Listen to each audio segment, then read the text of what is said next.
चक्रवात के ठीक कुछ हफ्ते बाद जब वो अभी उबरने की कोशिश ही कर रहे थे, द्वीप एक जोरदार भूकंप से कांप उठा।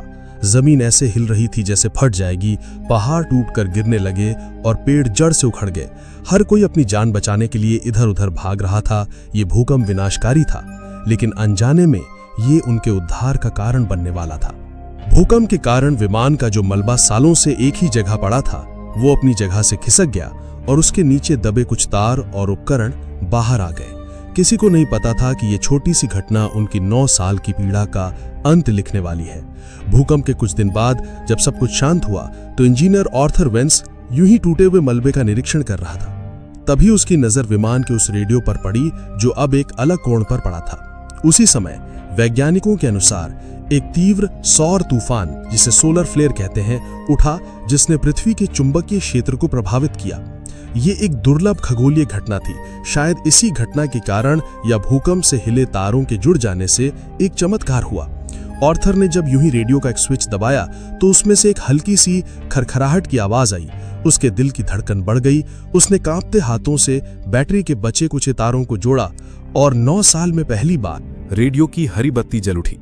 उसने तुरंत माइक उठाया और एक कांपती हुई आवाज में कहा, मेडे मेडे मेडे, ये फ्लाइट NC-16002 है।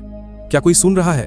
हम जिंदा हैं। दूसरी तरफ मियामी के एयर ट्रैफिक कंट्रोल में एक ऑपरेटर ने जब ये संदेश सुना तो उसे अपने कानों पर विश्वास नहीं हुआ।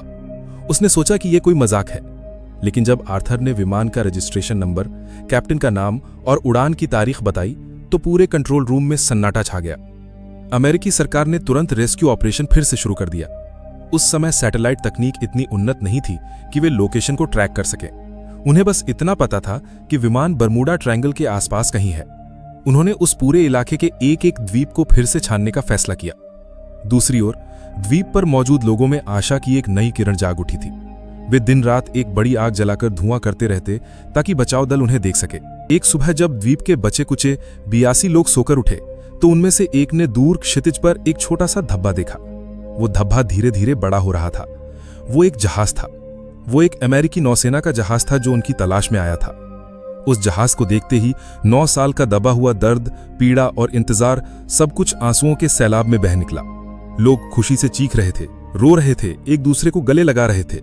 वे रेत पर दौड़ते हुए चिल्ला रहे थे, हम बच गए, हम बच गए। जब बचाव दल द्वीप पर उतरा तो वे वहां का दृश्य देखकर सन्न रह गए।